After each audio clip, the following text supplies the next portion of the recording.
বাংলা একটা নতুন শব্দ আমদানি হয়েছে বলবো না, দীর্ঘদিন ধরে চলছে। সে শব্দবন্ধটা ব্যবহৃত হওয়া শুরু হয়েছে জুনিয়র ডাক্তারদের আন্দোলনের প্রেক্ষিতে। থ্রেট কালচার, অর্থাৎ ভয় দেখানোর কালচার। পাড়ায়, সমাজে, জনজীবনে বিরোধী কণ্ঠস্বর বা প্রতিবাদের কণ্ঠস্বর শুনলেই দীর্ঘদিন ধরে এই ভয় দেখানোর পরিবেশটা বাংলায় বিরাজ করছে। 2011 সালের পর থেকে এটা ব্যাপক পরিমাণে বেড়ে গেছে। তুমি আমার অন্যায়ের প্রতিবাদ করলেই পাল্টা একটা ভয়ে দেখাবো। এই যে ভয় দেখানোর রাজনীতি, এটাই হচ্ছে থ্রেট কালচার। সেই থ্রেট কালচার বিভিন্ন হসপিটালগুলোতে চলতো। বিরূপাক্ষ বিশ্বাস, অভিক দে, নামগুলো সৌরভ পাল, নামগুলো তো উঠে এসেছিল জানেন। সন্দীপ ঘোষ, কথায় কথায় বদলি, কথায় কথায় ট্রান্সফার, নম্বর কমিয়ে দেওয়া, নম্বর বাড়িয়ে দেওয়া, পাস করিয়ে দেওয়া, পোস্টিং দেওয়া। এবং আমার কথা শুনতে হবে, তা নাহলে কিন্তু কপালে দুঃখ আছে। এই যে অ্যাটিটিউড, এটাই হচ্ছে থ্রেট কালচার।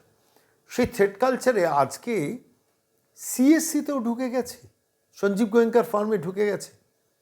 সংবাদ মাধ্যমে এসছে মানে পুরো ব্যাপারটা সংবাদ মাধ্যমে একজন ভদ্রমহিলা মুখ খুলেছেন, আমি আপনাদের কাছে শোনাবো।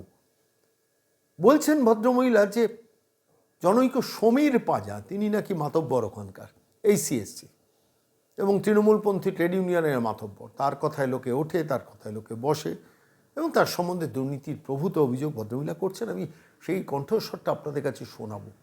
আপনি ভাবতে পারেন সরকারি হসপিটালগুলোতে ডাক্তারদের মধ্যে চলছে ঠিক একই জিনিস চলছে প্রাইভেট কনসার্ন সিএসসিতে। সঞ্জীব গোয়েঙ্কার ফার্মে একজন ভদ্রমহিলা বলছেন, আমি থাকি ডানলপে, আমি বৃদ্ধা মার সঙ্গে আমি একাকী থাকি।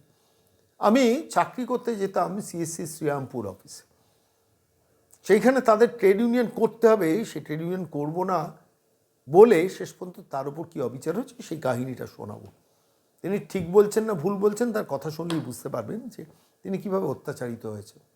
এবং শেষ পর্যন্ত তাকে ট্রান্সফার করা হয় কোথায়, তার পানিশমেন্ট পোস্টিং হয়, সরাসরি পাঠিয়ে দেওয়া হয় এই তারাতলাতে, সিএসসির তারাতলা অফিসে। তিনি থাকেন ডানলপে, তারাতলাতে। ডানলপ থেকে যেত তো শ্রীরামপুরে, আরেকটা শাস্তির পোস্টিং ডানলপ থেকে পাঠিয়ে দেওয়া হয় কাছাকাছির অনেক অফিসে। কামারহাটি সিএসসি ডিপো আছে, শ্যামবাজার আছে, সেসব না করে সরাসরি পাঠিয়ে দেওয়া হয় তারাতলায়। এবং সেই তারাতলাতে পাঠিয়ে দেওয়ার পর তার ওপর কী অবিচার হয়েছে সেটাও আপনারা শুনবেন। এবং সেখান থেকে শেষ পর্যন্ত তিনি সঞ্জীব গোয়েঙ্কার দ্বারস্থ হন, সঞ্জীব গোয়েঙ্কাকে সমস্তটা লিখিতভাবে জানান। শেষ পর্যন্ত তাঁর হস্তক্ষেপে সরাসরি এই ভদ্রমহিলাকে এই ট্রান্সফার করা হয় শ্যামবাজারে। তাঁর বাড়ির কম্পারেটিভলি কাছে, শ্যামবাজার থেকে, ডানলপ থেকে তিনি শ্যামবাজারে যেতে পারবেন। ফলত শ্যামবাজারে শেষ পর্যন্ত পোস্টিং হওয়ার পর তিনি যখন জয়েন করতে যান, গেট থেকেই তাকে চড়কিল ঘুষি খেতে হয়। এবং শেষ পর্যন্ত ক্রমে মানে মানে মানে নিজেকে বাঁচানোর জন্য, নিজের প্রাণের তাগিদে, প্রাণ বাঁচানোর তাগিদে তিনি বাথরুমের মধ্যে লুকিয়ে পড়েন। শেষ পর্যন্ত পুলিশ এসে তাকে উদ্ধার করে এবং সেখানে জয়েনিং করানো হয়। জয়েন করার পর শেষ পর্যন্ত অফিস থেকে বেরিয়ে ভদ্রমহিলা সাহস করে যান উল্টোডাঙ্গা থানাতে, গিয়ে লিখিতভাবে সমস্ত ঘটনাটা সেখানে দেন যে আমি এখানে জয়েন করতে এসেছি, আমার উপরে এই অত্যাচার করলো। এবং ওই সমীর পাঁজা বাহিনী করেছেন বলে তাঁর অভিযোগ। কে এই সমীর পাঁজা, এর সম্বন্ধে আমরা অনুসন্ধান করছি, আমরা আগামী দিনে একে নিয়ে প্রতিবেদন করব দরকারে। তো যাই হোক, শেষ পর্যন্ত ভদ্রমহিলা অভিযোগ জানাতে যান উল্টোডাঙ্গা থানায়। উল্টোডাঙ্গা থানার মধ্যে কি করুণ অভিজ্ঞতা ভদ্রমহিলা বলছেন, আপনারা শুনবেন। যে থানায় যখন ওসিকে সমস্ত ঘটনাটা বলেন, যে অভিযোগটা, লিখিত অভিযোগপত্রটা নিয়ে যান, সেই অভিযোগপত্রটা নিতে তিনি অস্বীকার করেন। কেন অস্বীকার করেন? না, তৃণমূলের সঙ্গে ঝগড়া করে তো থাকা যাবে না। ভাবুন, আরজিকর কাণ্ডে এই ঘটনা হওয়ার পর কোনো থানার ওসি, যদি এই ভদ্রমহিলার অভিযোগ সত্যি হয়, উল্টোডাঙ্গা থানার ওসি এটা বলছেন ভদ্রমহিলাকে যে তৃণমূলের সঙ্গে তো ঝগড়া করে থাকা যাবে না। এবং তারপর ভদ্রমহিলা সাহস করে বেরিয়ে এসে বাইরে থেকে একটা সর্বোচ্চ পুলিশ আধিকারিকদের মেলটা করেন। এবং এই মেলটা করে সমস্ত ঘটনাটা উল্টোডাঙ্গা থানার ওসি তার কী ব্যবহার করেছেন সেটাও তিনি জানান। আমি বলছি, আমি ভদ্রমহিলার বক্তব্যটা আপনাদের কাছে শোনাবো। ভদ্রমহিলা শেষ পর্যন্ত সংবাদ মাধ্যম ডেকে তাদের সামনে মুখ খুলেছেন, এই সমীর পাঁজা বাহিনীর তাণ্ডব, দুর্নীতি সম্বন্ধে মুখ খুলেছেন।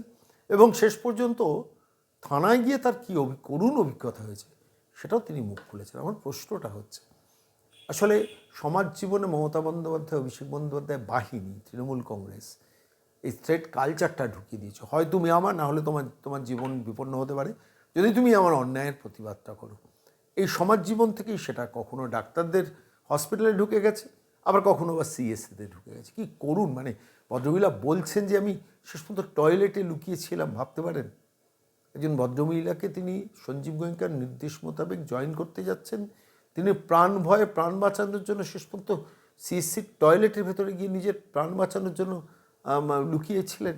আর তারপরে এদের শাস্তি হবে না, এই সমীর পাঁজাকে এক্ষুনি তো তার বিরুদ্ধে সঞ্জীব গোয়েঙ্কার ব্যবস্থা নেওয়া উচিত, কলকাতা পুলিশের ব্যবস্থা নেওয়া উচিত। আর উল্টোডাঙ্গা থানার ওসির সম্বন্ধে যদি এই অভিযোগ সত্যি হয়, আমি চমকে উঠছিলাম। আমি বলছি ইমিডিয়েটলি তো তার বিরুদ্ধেও প্রসিডিং শুরু করা উচিত। করবেন মনোজ ভার্মা, কলকাতা পুলিশ কমিশনার? প্রশ্নটা থাকলো। আর আপনারা আজকের এই প্রতিবেদনে ওই ভদ্রমহিলার মুখের কথাগুলো শুনুন। আমরা সরাসরি সংবাদ মাধ্যম থেকে সে মুখের কথাগুলো তুলে দিয়েছি আপনাদের জন্য। এখানে সিএসির ভেতরে একটা অন্য দুর্নীতি চলে, যেটা আরজি করের থেকেও বেশি ভয়াবহ, যেটা আজ অবধি বাইরে প্রকাশ পায়নি। সেই প্রকাশটা বাইরে আমি প্রথম করেছিলাম 2017 সালে শ্রীরামপুর অফিসে। সেখানে তৃণমূলের ট্রেড ইউনিয়ন, শ্রমিক কর্মচারী ইউনিয়ন, তার জেনারেল সেক্রেটারি হচ্ছে সমীর পাঁজা। সে সারাক্ষণ থ্রেড কালচার চালিয়ে যায় নানান রকম ইস্যুতে।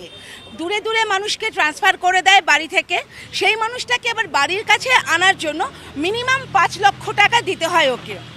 এছাড়াও বিনা কারণে ও সাসপেন্ড করে দেয়, সেই সাসপেনশন তোলার জন্য ওকে লক্ষ লক্ষ টাকা ঘুষ দিতে হয়। এছাড়াও সিএসির নানান রকম মালপত্র চুরি করে বিক্রি করে দেয়, যেটা আমাদের চেয়ারম্যান সাহেব স্বয়ং মিস্টার গোয়েঙ্কা উনি নিজেও জানেন না। তো এই জিনিস শ্রীরামপুরেও আমার সাথে করেছিল, আমাকে নানান রকম ভয় দেখাচ্ছিল ওর ইউনিয়ন জয়েন করার জন্য। আমি তৃণমূল ইউনিয়নকে ঘৃণা করি, তাছাড়া আমি কোনো রকম রাজনীতি বিলং করি না। কারণ আমি মনে করি সিএসসিতে আমি চাকরি করতে আসি, আমি আমার সবটুকু আমার অফিসকে দেব, তার বিনিময়ে আমি স্যালারি পাই, যেটাতে আমার সংসার চলে। তো আমি এই জন্য ওর রাজনীতিতে জয়েন করিনি। সেই অপরাধে ও আমাকে শ্রীরামপুর অফিসেই 3 বছর সাসপেন্ড করে রেখেছিল। তখন আমি কোর্টে গিয়ে নির্দোষ প্রমাণিত হয়ে আমি অফিস জয়েন করি ওকে ঘুষ না দিয়ে। সেই রাগে চরিতার্থ করতে ও আমার সমস্ত ইনক্রিমেন্ট, প্রমোশন, ম্যানেজমেন্টকে ইনফ্লুয়েন্স করে, যেহেতু জেনারেল সেক্রেটারি, ওর কথাতেই ম্যানেজমেন্ট চলে, ম্যানেজমেন্টকে ইনফ্লুয়েন্স করে সব আটকে রাখলো। এবং আমাকে আমার বাড়ি ডানলাপে আমি অসুস্থ বৃদ্ধা মাকে নিয়ে থাকি, আমাকে তারাতলা অফিসে ট্রান্সফার করে দেওয়া হলো ইচ্ছাকৃতভাবে। সেখানেও শান্তি হয়নি, সেখানে প্রত্যেক দিন আমাকে মার্ডার করবে, রেপ করবে, ওর ইউনিয়ন জয়েন না করলে আমাকে চাকরি থেকে বরখাস্ত করে দেবে, আমাকে প্রত্যেক দিন শাসাতে লাগলো। আমি 2020 সালে তারাতলা অফিসে যাই, সেখানে এই রকম শাসাতে একদিন এই রকমই প্রকাশ্য দিবালোকে অন ডিউটি 5 জন তৃণমূলের নেতা এসে আমার ওপর হামলা করে, আমাকে এই মারে কি সেই মারে, পুরুষ তারা। তখন আমি লোকাল ম্যানেজমেন্টকে কমপ্লেন করি, তারা আমাকে কোনো সাহায্য করেনি, কারণ ওদেরকে সবাই ভয় পায়। আমি তখন বাধ্য হয়ে পুলিশের শরণাপন্ন হই, তারাতলা পুলিশ স্টেশনে আমি ওদের নামে এফআইআর করি। ওরা কোর্ট থেকে বেলে ছাড়া পেয়ে অফিস জয়েন করে এবং সেদিন থেকে ওরা আমার ওপর আরও চাপ সৃষ্টি করে সেই কেসটাকে উইথড্র করার জন্য। আমি জানি আমি কেস উইথড্র করব না, কারণ আমি কোনো অন্যায় করিনি। তো সেই থ্রেড কালচার এতটা বেড়ে গেল যে আমার লাস্টের দিকে প্রাণ সংশয় হতো। আমি রোজ ভাবতাম আমি বাড়িতে ফিরতে পারবো কিনা।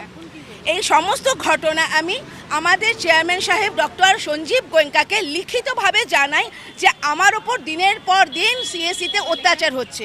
আমি এটা 9 সেপ্টেম্বর এই মাসে 9 তারিখে চেয়ারম্যান সাহেবকে সমস্তটা লিখে জানাই, আমার প্রাণ এবং আমার চাকরি বাঁচানোর আবেদন নিয়ে।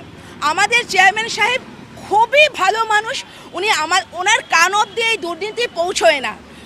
ওনাকে যখন আমি সব কথা জানালাম, উনি আমাকে বাঁচানোর জন্য আমার বাড়ির কাছে এই শ্যামবাজার অফিসে গতকাল ট্রান্সফার করলেন। 5 বছর কষ্ট করে আমি বাড়ির কাছে কালকে যখন ট্রান্সফার হলাম, সমীর পাঁজার পারমিশন ছাড়াই চেয়ারম্যান সাহেব আমাকে ট্রান্সফার করেছেন। এই অপরাধে কালকে এই গেটের সামনে সমীর পাঁজা তার ইউনিয়নের কিছু মেয়েকে ফিট করে রেখেছিল আমাকে অফিসে যাতে ঢুকতে না দেওয়া হয়। আমি যখন জোর করে ঢুকতে চাই আমাকে মারধর করা হয়, আমার মোবাইল ছিনিয়ে নেয়, আমার চুল ধরে টানে। আমি তখন ভাবলাম আমাকে রাস্তায় যদি মেরে ফেলে আমি কোনো বিচার পাবো না, বলবে পাবলিক মেরেছে। আমি তখন প্রাণপণে ছুটে আমার অফিসের ভেতর ঢুকে যাই। কারণ আমার বিশ্বাস আমার চেয়ারম্যান সাহেব আমার ডেড বডিটা আমার মায়ের কাছে পৌঁছে দেবে, কারণ উনি অন্যায় করবেন না। হ্যাঁ, আমি ছুটে গিয়ে অফিসে ঢুকে টয়লেটে লুকিয়ে থাকি এবং সেখান থেকে কোনোভাবে পুলিশ জানতে পেরে, হয়তো কেউ খবর দিয়েছে, পুলিশ জানতে পেরে আমাকে রেস্কিউ করে এবং আমাকে অফিস জয়েন করায়, কারণ ওরা আমাকে অফিস জয়েন করতে দিচ্ছিল না। আমি কালকে অফিস জয়েন করতে পারি পুলিশের সাহায্য নিয়ে। তারপরে আমি উল্টোডাঙ্গা থানাতে সন্ধেবেলা গিয়ে ওদের এগেনস্টে কমপ্লেন করি। প্রথমে ওসি সাহেব আমার কমপ্লেন নিতে চাইছিল না, যেহেতু ওরা তৃণমূলের লোক, তৃণমূলের নেতা। তারপরে আমি যখন ওসি সাহেবকে বলি আমি মিডিয়াকে জানাবো, তখন আমি যে আসল ঘটনা সমস্ত লিখে কমপ্লেন লেটার দিই, সেটা ওসি সাহেব নিতে অস্বীকার করেন। আমাকে ভয় দেখান যে আমি চাকরি করতে পারবো না তৃণমূলের এগেনস্টে গেলে। আমার থেকে একটা সাধারণ লেটার উনি নিতে চান, জেডি এবং আসল ঘটনা কিছু নয়, একটা সাধারণ ঘটনা যে আমার অফিসে অসুবিধা হচ্ছে। এরপর আমি ওখান থেকে এসে আমি অনলাইনে পুলিশের বড় কর্তাকে সমস্ত কমপ্লেনটা করি যে ওসি সাহেব আমাকে ভয় দেখিয়ে আসল কমপ্লেন নিতে চাননি। তারপর আমি আজকে অফিসে আসি, কিন্তু পুলিশ যেহেতু আমাকে জোর করে জয়েন করিয়েছে এবং আমাদের গোয়েঙ্কা সাহেব নিজে স্বয়ং আমাকে বাঁচাতে আমাকে আমার বাড়ির কাছে যেহেতু ট্রান্সফার করেছেন, সেই অপরাধে ওরা গতকাল থেকে লাগাতার কর্মবিরতি পালন করছে। সমস্ত সিএসসি অফিসে আমাদের চেয়ারম্যান সাহেবকে ওরা টাইট দেওয়ার জন্যে, উনি যেহেতু হস্তক্ষেপ করে নিজে আমার ট্রান্সফারটা করেছেন, উনি সহানুভূতি জানিয়েছেন আমার সমস্যা নিয়ে, ওই জন্য ওনাকে মানে কী বলবো, ওনাকে পানিশমেন্ট করার জন্যে সমস্ত সিএসসি অফিস পেন ডাউন রয়েছে এবং আজকেও রয়েছে। সব থেকে বড় কথা আমি আপনাদের মাধ্যমে জানাতে চাই, আমার সাথে ওরা এই নির্যাতন অত্যাচারটা ওরা কিন্তু আমাদের গ্রাহকদের সাথেও করছে, কারণ হাজার হাজার গ্রাহক অনেক দূর দূর থেকে আসছে আর ওরা কোনো গ্রাহককে কালকে থেকে পরিষেবা দিচ্ছে না।